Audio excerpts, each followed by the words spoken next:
నమస్కారం. ఎస్విఎన్ భక్తి ఛానల్కు స్వాగతం. ఓం శ్రీ గణేశాయ నమః. విఘ్నాధిపతి వినాయకుడు, సర్వభూత గణాలకు అధినాయకుడు. దైవారాధనలో ఆయనకే అగ్రపూజ. విద్య, బుద్ధి, మోక్షం, ఆయుష్, యశస్సు ప్రసాదించే దేవుడు గణపతి. అలాంటి దేవుడిని చిన్నపిల్లలు, పెద్దవాళ్లే కాకుండా దేవతలు కూడా ఆరాధిస్తారు. అంతటి మహిమాన్విత దైవం వినాయకుడు కొలువైన ధామం తెలంగాణ రాష్ట్రంలోని సికింద్రాబాద్ రైల్వే స్టేషన్ పక్కనే ఉంది. ఈ ఆలయానికి వచ్చే భక్తులు పార్వతీ సమేత పరమేశ్వర స్వామివారిని కుటుంబ సమేతంగా ఆ కైలాస క్షేత్రాన్ని దర్శించుకుంటే ఎంతటి భాగ్యం కలుగుతుందో అంతటి అనుభూతిని పొందుతూ ఉంటారు. మరి ఇంకెందుకు ఆలస్యం, ఈ దివ్య క్షేత్రం యొక్క మహిమాన్వితమైన విశిష్టతపై ఇప్పుడు మనం తెలుసుకునే ప్రయత్నం చేద్దాం. నాతో పాటు మీరు కూడా వచ్చేసేయండి. మనం ఇప్పుడు శ్రీ గణపతి ఆలయం లోపలికి వచ్చేసామండి. అలా వచ్చేసామో లేదో అయ్యప్ప స్వామివారు అక్కడ మనకి దర్శనమిస్తున్నారు. ఈ అయ్యప్ప స్వామివారి దగ్గరికి ఎంతోమంది గురుస్వాములు, కన్యస్వాములు, స్వాములందరూ కూడా ఇరుముడిని ధరించి శబరిమలై బయలుదేరుతూ ఉంటారు. ఒకసారి మరి అక్కడ స్వాములు ఉన్నారు, వాళ్ళు ఏం చేస్తున్నారో చూద్దామా?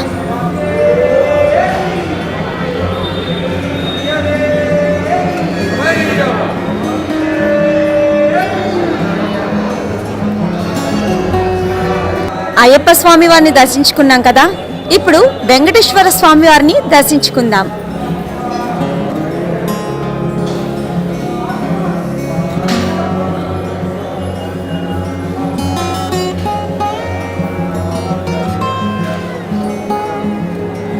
వెంకటేశ్వర స్వామి వారిని దర్శించుకున్నాం కదా. నవగ్రహ పూజ అనేది చాలా విశిష్టమైనదని భక్తులు నమ్ముతూ ఉంటారు. నవగ్రహాలను దర్శించుకుంటే సకల బాధలు, సకల కష్టాలు, శని దోషాలు తొలగిపోతాయని ప్రతి ఒక్కరి నమ్మకం. మరి ఇంకెందుకు ఆలస్యం, నవగ్రహాలను దర్శించుకుందామా?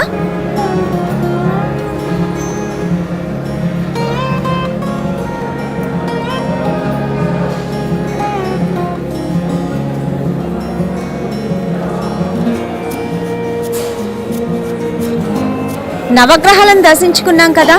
మరి ఏ ఆలయంలోనైనా ధ్వజస్తంభం అనేది కంపల్సరీ ఉంటుంది. మరి ఈ ఆలయంలో కూడా ధ్వజస్తంభాన్ని కనులారా వీక్షిద్దామా?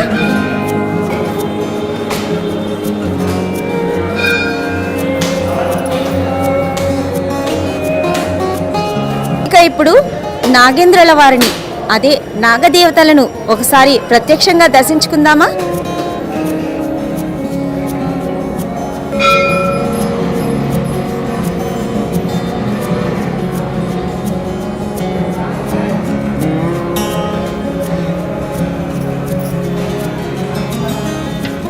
ఈ ఆలయంలో ఆంజనేయ స్వామి కూడా కొలువై ఉన్నారు. మరి ప్రత్యక్షంగా స్వామివారిని దర్శించుకుందామా?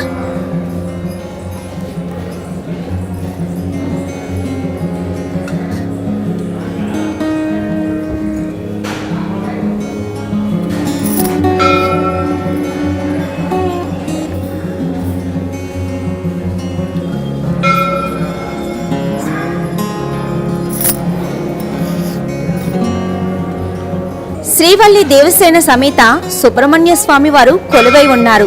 స్వామివారిని ఒకసారి కన్నులారా వీక్షిద్దామా?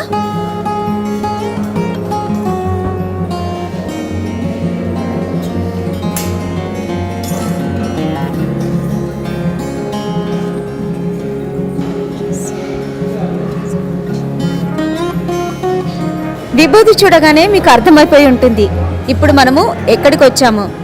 అదేనండి, ఆ మహాశివలింగాన్ని ఒక్కసారి దర్శించుకుందామా?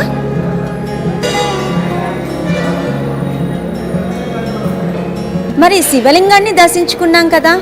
మరి శివలింగం అనగానే మనకు టక్కున గుర్తొచ్చేది నందీశ్వరుడే. మరి నందిని కూడా దర్శించుకుందామా?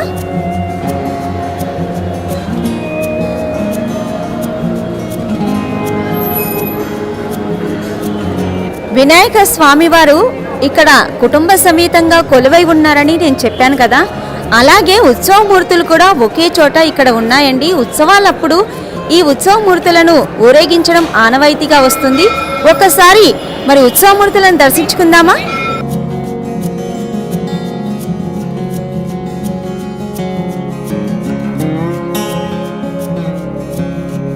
ఇక ఇప్పుడు శ్రీ ఉమామహేశ్వరి అమ్మవారిని దర్శించుకొని అమ్మవారి ఆశీస్సులను పొందుదామా? వినాయక స్వామివారు కూడా విశ్రాంతి తీసుకుంటారా అంటే అవునని అంటారు ఇక్కడి భక్తులు. ఎందుకు తీసుకోరు? ఇప్పుడు స్వామివారి శయన మందిరాన్ని దర్శించుకుందాం.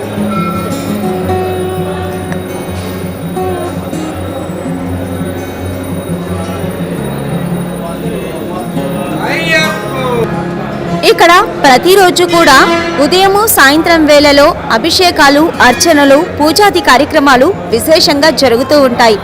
ఒకసారి కనులారా వీక్షిద్దామా?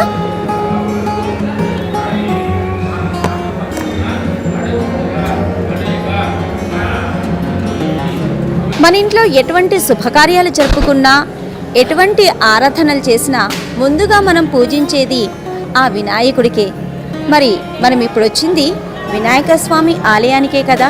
మరి స్వామివారిని దర్శించుకోవడంలో ఆలస్యం ఎందుకు? ఒక్కసారి స్వామివారిని కనులారా వీక్షించి దర్శనం చేసుకుందామా?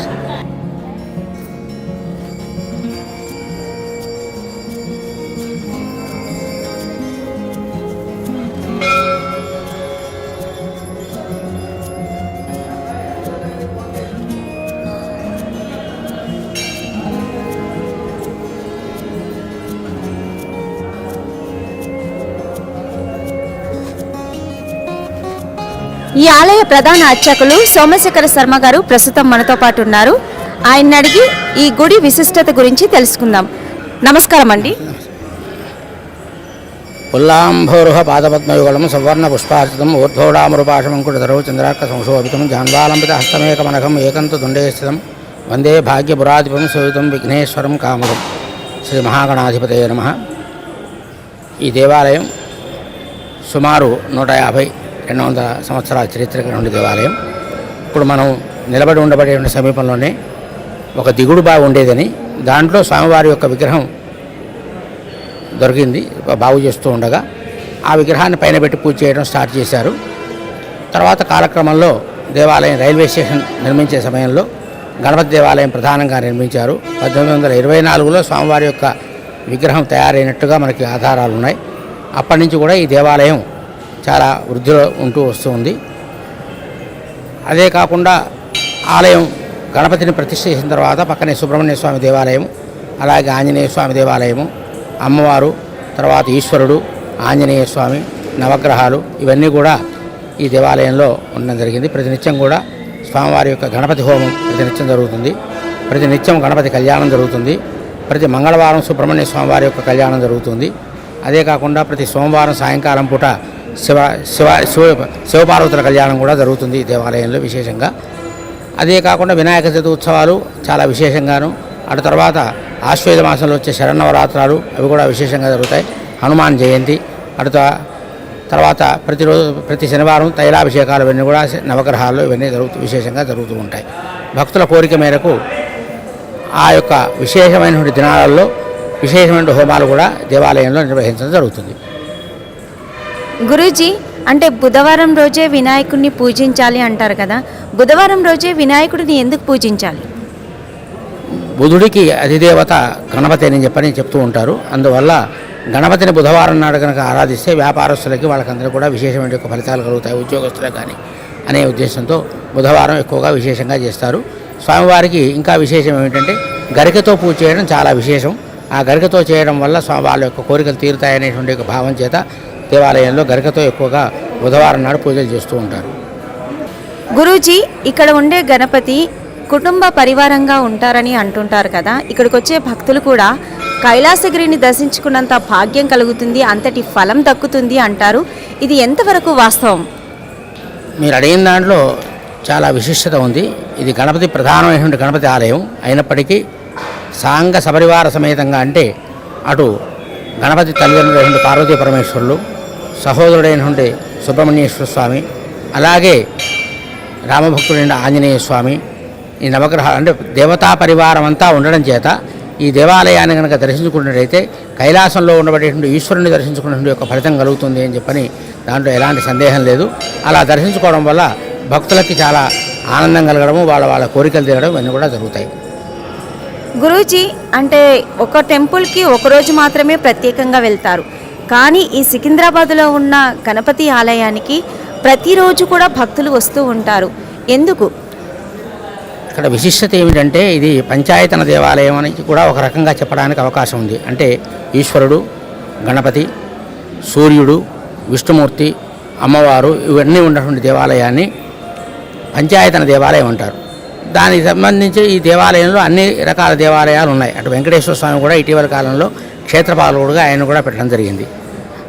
ఆ కారణం చేత ఇందులో విశేషం ఏమిటంటే సుబ్రహ్మణ్య స్వామిని ప్రార్థిస్తే సంతానం కలుగుతుందని, ఈశ్వరుని ప్రార్థిస్తే ఐశ్వర్యం కలుగుతుందని, అమ్మవారిని ప్రార్థిస్తే కష్టాలు తొలగిపోతాయని, విష్ణుమూర్తిని కనుక ప్రార్థిస్తే మోక్షం వస్తుందని, సూర్యుడిని ఆరాధిస్తే ఆరోగ్యం బాగా ఉంటుంది అని, గణపతిని కనుక ఆరాధించంటే ఈ ఫలితాలన్నీ ఇవన్నీ ఈ నలుగురు దేవతలు ఇచ్చే ఫలితాలు ఆయనే ఇస్తాడు అని చెప్పని శాస్త్రాలు చెప్పబడుతున్నాయి కనుక దాన్ని దృష్టిలో పెట్టుకొని అందులో అన్ని దేవాలయాలు కూడా విశేషంగా ఉండడం చేత ప్రతి దేవాలయంలో ప్రతిరోజు కూడా విశేషమైన పూజలు జరుగుతాయి. కాబట్టి భక్తులు 50 మంది వచ్చి దర్శించుకొని స్వామివారి యొక్క కృపకు పాత్రలు అవుతూ ఉన్నారు. ముఖ్యంగా ఇక్కడ ఉండే వినాయకుడికి ఎటువంటి అర్చనలు, పూజలు ప్రత్యేకంగా జరుగుతూ ఉంటాయి విశేష దినాల్లో? ఇక్కడ మామూలుగా అయితే ప్రతినిత్యము పొద్దులపూట పంచామృతాభిషేకం జరుగుతుంది. తర్వాత విశేష ఆర్జిత సేవలు ఇవన్నీ కూడా జరుగుతాయి. విశేషంగా గణపతికి సంకష్టహార చతుర్థి రోజున అష్టోత్తర శతకలశాభిషేకం జరుగుతుంది. అలాగే వినాయకుడిని ఉద్దేశించి వినాయక శాంతి అనే కార్యక్రమం ప్రతి మాస చవితి అంటే శుద్ధ చవితి అమావాస్య వెళ్ళిన చవితి రోజున వినాయక శాంతి అనే ఒక కార్యక్రమం చేస్తాం. దాన్ని చేయడం వల్ల సమస్తమైన దోషాలు తొలగి వాళ్ళకి వివాహాలు కాని వాళ్ళ వివాహాలు, సంతానం లేని వాళ్ళ సంతానము, ఉద్యోగంలో ఏమైనా ఇబ్బందులు కనుక కలిగినట్లయితే అవన్నీ కూడా తొలగిపోతాయి. గురూజీ, ఈ టెంపుల్ అంటే స్టార్టింగ్ నుంచి కూడా ఇప్పటివరకు కూడా ప్రతిరోజు అంటే దినదిన అభివృద్ధి అనేది జరిగింది. భక్తులు కూడా చాలామంది వస్తుంటారు కదా. ఓన్లీ మన సికింద్రాబాదు, భాగ్యనగర వాసులే అనే కాకుండా ఇతర రాష్ట్రాల వాళ్ళు, తెలంగాణ చుట్టుపక్కల ప్రాంతాల వాళ్ళు కూడా వస్తుంటారు. ఈ దేవాలయానికి ఒక హైదరాబాదులో ఉండేటువంటి వాళ్ళకే పరిమితం కాదండి, ఇతర రాష్ట్రాల్లో ఉండే వాళ్ళు వస్తారు. ఇక్కడి నుంచి స్వామిని వేడుకొని స్వామివారి యొక్క అనుగ్రహం చేత వాళ్ళ కోరికలు తీరి యూఎస్కు అటు వెళ్ళిన వాళ్ళు కూడా చాలామంది వస్తూ ఉంటారు. ఇతర దేశాలు వెళ్ళిన వాళ్ళు కూడా మామూలుగా వచ్చి వాళ్ళ మొక్కులు చెల్లించుకుంటూ ఉంటారు. నమస్కారం అండి. నమస్తే అండి. అంటే ఈ దేవాలయానికి మీరు ఫస్ట్ టైమా రావడం, ఈ గతంలో కూడా వచ్చారా? యాక్చువల్లీ నేను ఫస్ట్ టైం వస్తున్నానండి. మా వైఫ్ తను రెగ్యులర్ ఇంతకుముందు 2-3 టైమ్స్ వచ్చింది. తను వెళ్దాము చాలా బాగుంటుంది అంటే చెప్పేసి ఇద్దరు కలిసి వచ్చాను. ఫస్ట్ టైం ఆఫ్టర్ మై పెళ్ళి అయిన తర్వాత ఫస్ట్ టైం వస్తున్నాను. సో చాలా ఫేమస్ అని విన్నాను. 200 years హిస్టరీ కూడా ఉందని చెప్పారు. ఇంతకుముందు మీరు 3 times వచ్చారని మీ హస్బెండ్ చెప్తున్నారు కదా. 3 times వచ్చినప్పుడు ఏదైనా మనసులో కోరికను కోరుకున్నారా, లేదంటే జస్ట్ విజిట్ చేయడానికి మాత్రమే వచ్చారా? నేను యాక్చువల్గా విప్రోలో జాబ్ వచ్చినప్పుడు వస్తానని మొక్కుకున్నానండి. సో ఆ తర్వాత వచ్చాను. వచ్చిన ప్రతిసారి మనం కోరికలు కోరుకున్నా డెఫినెట్గా నెరవేరుతాయి. నేను బేసికల్గా కూడా ఒక వినాయకుడు భక్తురాల్ని. సో హైదరాబాద్లో ఇది చాలా ఓల్డెస్ట్ టెంపుల్. సో నేను రెగ్యులర్గా విజిట్ చేస్తుంటాను ఈ టెంపుల్కి. నాకు ఒక పాజిటివ్ వైబ్స్ వస్తాయండి. ఇక్కడ ఏ పైన జరిగిన తర్వాత వస్తే ఐ ఫీల్ సో పాజిటివ్. మీకు పాజిటివ్ వైబ్స్ అనే కాకుండా, మీకు కోరిన కోరికలని తీరడం అనే కాకుండా, ఈ టెంపుల్కి వచ్చినప్పుడు మీకు ఎలాంటి అనుభూతిని కలిగిస్తుంది? మెయిన్గా చాలా ప్రశాంతంగా ఉంటుందండి. టెంపుల్ వాతావరణం చాలా పాజిటివ్గా అండ్ చాలా ప్రశాంతంగా ఉంటుంది. మెయిన్ పీస్ ఆఫ్ మైండ్ కోసం వస్తాము. నాకు ఎప్పుడూ చాలా ప్రశాంతంగా ఉంటుంది ఇక్కడికి వస్తే. నాకు తెలిసి చాలా సంవత్సరాలుగా ఈ టెంపుల్కి విజిట్ చేస్తున్నా అండి, వస్తున్నాను. దాదాపు 10 సంవత్సరాల పైన అవుతుంది. అయితే ఇది స్పెషల్ ఉన్న ఈ గుడికి ఉన్న ప్రత్యేకత ఏంటంటే ఇది వినాయకుడిది స్వయంభూ అండి. చాలా పవర్ఫుల్ వినాయకుడు, గట్టిగా అనుకున్న కోరికలు తీర్చే వినాయకుడు. అండ్ ఈ టెంపుల్ కూడా చాలా పురాతన చరిత్ర ఉంది, చాలా విశిష్టమైందని చెప్పాలి. నమస్కారం అండి. మీరు ఎక్కడి నుండి వస్తున్నారు? మేము ఉండేది దమ్మాయిగూడ అమ్మ. దమ్మాయిగూడలో ఉంటాము. నేను ఎల్ఐసిలో జాబ్ చేస్తాను. దమ్మాయిగూడలో ఉంటాం. దంపతులం ఎప్పుడు ఇక్కడికి వస్తూనే ఉంటాము. బాగుంటుంది. మాకు ఇష్టమైన దేవుడు, మాకు ఇష్టమైన దేవుడు. మేము ఏ కార్యం అనుకున్నా కూడా స్వామిని అనుకునే పోతాము. ఆ పనులు మాకు బ్రహ్మాండంగా అవుతాయి, పక్కా అవుతాయి, దాంట్లో దోకా లేదు. ఈ టెంపుల్కి మీరు ఎప్పటి నుండి వస్తున్నారు? మేము టెంపుల్కి రాబట్టి ఒక 20 years పైన అయిపోయిందమ్మా. 25 years 25 years అవుతుంది. మా అబ్బాయి రోజు తెల్లవారుజామున మాట్లాడకుండా రోజు ప్రదక్షిణాలు చేసి వెళ్ళేవాడు. ఇక్కడ 11 ప్రదక్షిణాలకి డైలీ వచ్చేవాళ్ళు. మా అబ్బాయి వచ్చేవాళ్ళం, మేము వచ్చేవాళ్ళం. వచ్చినప్పుడల్లా మేము అన్నదానానికి డబ్బు కడుతుంటాము. ఇక్కడ మేము అన్నదానాలు కూడా కడుతుంటాము. మంచి ఇష్టమైన దేవుడు, అనుకున్న కార్యం సాధించగలం మనం ఇక్కడికి వస్తే. అది పవిత్ర స్థలం. ఇక్కడ 16 వారాలు అనుకొని తప్పకుండా మొక్కు తీర్చుకుంటే తప్పకుండా నెరవేరుతుంది. 16 వారాలు మంగళవారాలు అనుకొని ప్రదక్షిణాలు చేస్తే తప్పకుండా కోరిక నెరవేరుతుంది. మాకు నెరవేరింది మా అబ్బాయికి. ఇక్కడ ఓన్లీ వినాయకుడనే కాకుండా ఇక్కడ అందరూ కూడా వినాయక పరివారం అంతా కూడా ఉంది. ఇక్కడ వచ్చినప్పుడు ఈ క్షేత్రాన్ని మీకు దర్శించినప్పుడు ఎలాంటి అనుభూతి కలుగుతుంది? బ్రహ్మాండంగా అనిపిస్తుంది. అంత దేవుళ్ళ దర్శనం అవుతుంది. పవిత్ర స్థలంలో శివుడు ఉన్నాడు, పార్వతి ఉన్నాడు, ఆంజనేయ స్వామి ఉన్నాడు, అందరు ఉన్నారు కదా. ఇక అందరి దర్శనాలు అయిపోతాయి. నవగ్రహాలు ఉన్నాయి. అన్ని విధాలు ఇంకో దేవాలయం పోవాలి అనిపించదు. అందరు ఉన్నారు ఇక్కడే. మొత్తం కుటుంబం అంతా కలుసుకున్నట్టు ఉంటుంది ఇక్కడ. అది ఓకే, మీరు ఎలాంటి పూజలు ఎక్కువగా ఇక్కడ చేయించుకుంటారు? ఎలాంటి అర్చనలు చేయించుకుంటారు? వాటి వల్ల ఎటువంటి ఫలాలు కలుగుతాయి? ఇక్కడ ఉండ్రాళ్ళకు కడుతుంటాం మనం. ఉండ్రాళ్ళు కడుతూ ఉంటాము, కోరికలు నెరవేరుతూ ఉంటాయి. ప్రతి వారం ప్రతిసారి వచ్చినప్పుడల్లా ఉండ్రాళ్ళకు కట్టి మొక్కులు తీర్చుకుంటూ ఉంటాము. థ్యాంక్ యూ అమ్మా. Thank you. మరి ఈ గణపతి స్వామి ఆలయ చైర్మన్ మనతో పాటు ఉన్నారు, ఎస్ఎస్ జయరాజ్ గారు. వారిని అడిగి ఈ ఆలయం యొక్క కార్యనిర్వహణ బాధ్యతలను ఏ విధంగా నిర్వర్తిస్తున్నారో అడిగి తెలుసుకుందాం. నమస్కారం అండి. నమస్కారం అండి. మీరు ఎస్ఎస్ జయరాజ్ గారు కదండి, ఈ ఆలయ ట్రస్ట్ చైర్మన్. ముఖ్యంగా ఏంటంటే ఈ ఆలయాన్ని ఎలా అభివృద్ధి పరుస్తున్నారు? ముఖ్యంగా ఈ ఆలయము చరిత్ర అన్నది చాలా 200 సంవత్సరాలు, దాదాపు 1824లో దీన్ని ఎస్టాబ్లిష్ చేయడం జరిగింది. స్వయంభుగా వెలిసినటువంటి ఒక వినాయకుడు గతంలో అప్పుడు రైల్వే వాళ్ళు, మిలిటరీ వాళ్ళు ఇక్కడ బావి ఉండేది, పన్నుల కోసం వచ్చినప్పుడు ఆ బావిలో నీళ్లు తోడుతుండగా విగ్రహం లభించింది. అప్పటి నుంచి ఈ విగ్రహాన్ని ప్రతిష్ఠించి ఇప్పటి వరకు నిరంతరాయంగా అదే విగ్రహంతో పూజలు అందుకుంటున్నట్టు దేవాలయము. ఈ దేవాలయం చాలా పవిత్రమైనది. ఎంతోమంది మహానుభావులు ఈ దేవాలయాన్ని సందర్శించడం జరిగింది. అధికారంలో ఉన్న రాష్ట్రపతి మరియు ప్రధానమంత్రులు కూడా ఈ దేవాలయాన్ని ఆ హోదాలో వచ్చి దర్శనం చేసుకున్న సందర్భాలు చాలా ఉన్నాయి. జయరాజ్ గారు, ఇప్పుడు కోవిడ్ టైం కాబట్టి కోవిడ్ నిబంధనలు ఏ విధంగా పాటిస్తున్నారు భక్తులు? అంటే కోవిడ్కి బిఫోర్ వచ్చినట్టే వస్తున్నారా? ఏమైనా భక్తులు తగ్గారా? కోవిడ్ నిబంధనలను మేము పాటిస్తున్నాము, భగవంతుని కూడా వేడుకుంటున్నాము. కోవిడ్ నిబంధనలను పాటిస్తూ భక్తులకు సేవలు చెరపాలన్న ఉద్దేశంతో నిబంధనలను పాటిస్తున్నాము. గతంలో ఉన్నటువంటిగానే ఇప్పుడు కూడా వస్తున్నారు. ఈ మధ్య కాలంలో కూడా బాగానే జనాలు రావడం జరిగింది. కోవిడ్ నిబంధనలతో సహా మేము దర్శనం ఏర్పాట్లు చేయడం జరిగింది. ఇప్పుడు గణేష్ నవరాత్రులు కానివ్వండి, లేదంటే ఇంకేవైనా ప్రత్యేకమైన విశేష దినాల్లో పూజాది కార్యక్రమాలు జరుగుతూ ఉంటాయి కదండి. భక్తులు అధిక సంఖ్యలో వచ్చినప్పుడు ఎలాంటి ఏర్పాట్లు చేస్తుంటారు?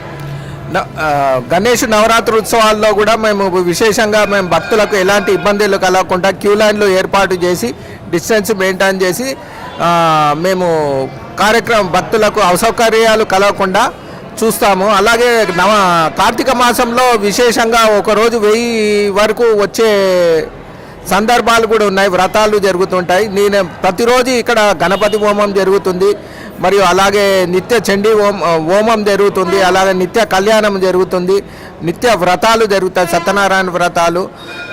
అలా విశేషమైన రోజులు అంటూ మనకు గణపతి నవరాత్రి ఉత్సవాలు కార్తీక మాసం ఉంటాయి, మరియు హనుమాన్ న్యూ ఇయర్కి ఉంటుంది, మళ్ళా శ్రీరామనవమి ఉంటుంది.